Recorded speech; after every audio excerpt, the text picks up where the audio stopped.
Hello Libras, welcome to your week ahead reading for the week of May 1st.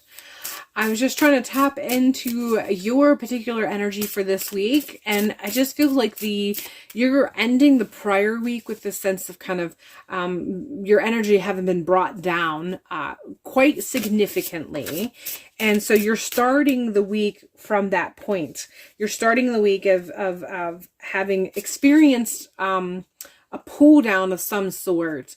And this week you are working from that position and hopefully working out of and up from that particular energy. So it just feels like you're starting this week from the basis of needing to really take stock of your low energy and how you got here and what it is that you may be able to do to change that, or if you need to do some exploration.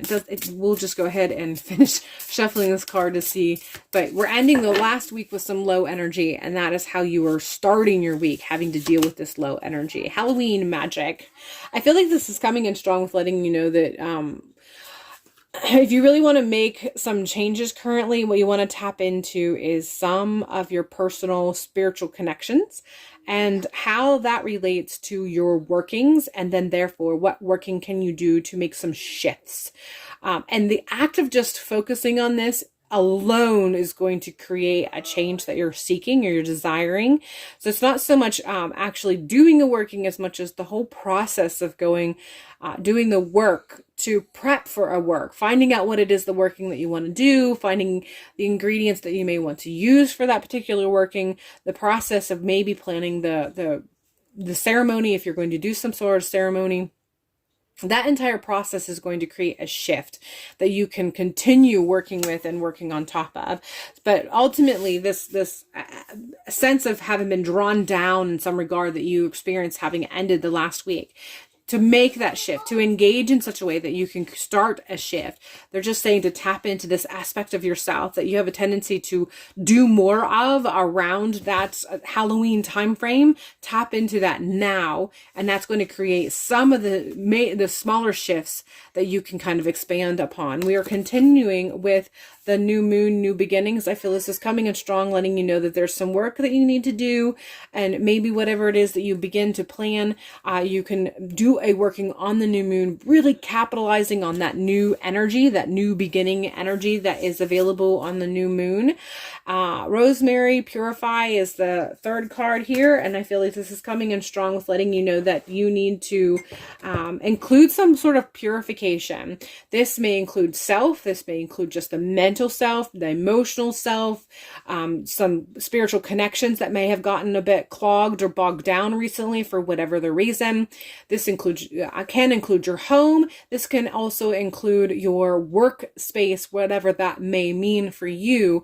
But there may be some energetic purification that may need to be applied as far as work is concerned. And for some of you, this means doing something that includes purifying everything. All of that I have named, and maybe some things that come to mind that I did not name. This is just something that you're being called on to do. So whatever it is that you potentially plan, this is something that is just calling you to kind of participate in, just to help you create that shift that you're desiring, that you're kind of looking for or hoping for.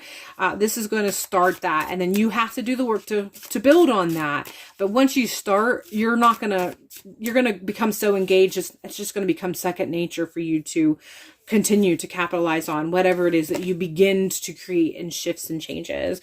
We're continuing with the Nine of Wands. This is letting me know that there is a sense of perseverance. I don't know what you're dealing with or what you're facing with, but it does feel like this has been something going on for a little bit of a while. This isn't just something new that's popped up. It's not fresh. It's something that you have had to deal with before, or there are some shadows that are being brought up. It's like personal shadows that you've had to deal with before, and whatever circumstances you're experiencing in this week, you're going to experience some of that. Again, engaging with those habits or those practices that you have a tendency to practice at that fall time period is going to help shift you. There's something about that time of year and how you feel spiritually deep inside that makes you feel more connected. It makes you feel more like yourself. This is what they're asking you to engage with. This is going to help you work through this and deal with whatever shadows that may come out, and help strengthen you as far as a perseverance perspective is concerned. The Hangman is letting you know that you need to make sure you're keeping the right perspective, keeping that language that you have with yourself, the words that you speak, your perception and how you speak to yourself, the narrative that you have within yourself when you were dealing and coping with this, making sure that you're taking the right perspective. There's a chance that you need to flip it upside down. You need to consider, if your friend was telling you that they were going through what you are now going through, how would you communicate with them? Would you say to that friend the things that you are saying to yourself? Would you expect of them the things that you expect of yourself? So flipping that conversation around, taking in a different perspective and making the changes that result from when you see whatever you see when you do that, when you practice that. 10 of Cups is letting me know that the week still has the potential of ending on a happy note, of ending with a sense of emotional fulfillment. It is something you will have to work for. It is something that you have to plan and work towards, but it is certainly plausible. But it is something that you have to do. You have to fill up that cup. You can't be waiting for somebody else to fill that cup up for you. This is available to you, but you are the one who has to do the work. That magic new moon rosemary conversation I had at the beginning of the video here is letting me know that you're the one who has to make the liquid that you plan to have in your cup, and you're the one who has to pour it into your cup. You have to find the cup if you don't have a cup, and you have to fill it and fill your cup yourself. So hopefully that all makes sense for you. All right, Libra, that is all I have for you for this particular week. I hope this has provided you with a sense of clarity and empowerment, and that you managed to grab the week and really run with the energy that's available for you to make shifts that you desire and end on a high note. That's all I have. Hopefully I will see you in a future video.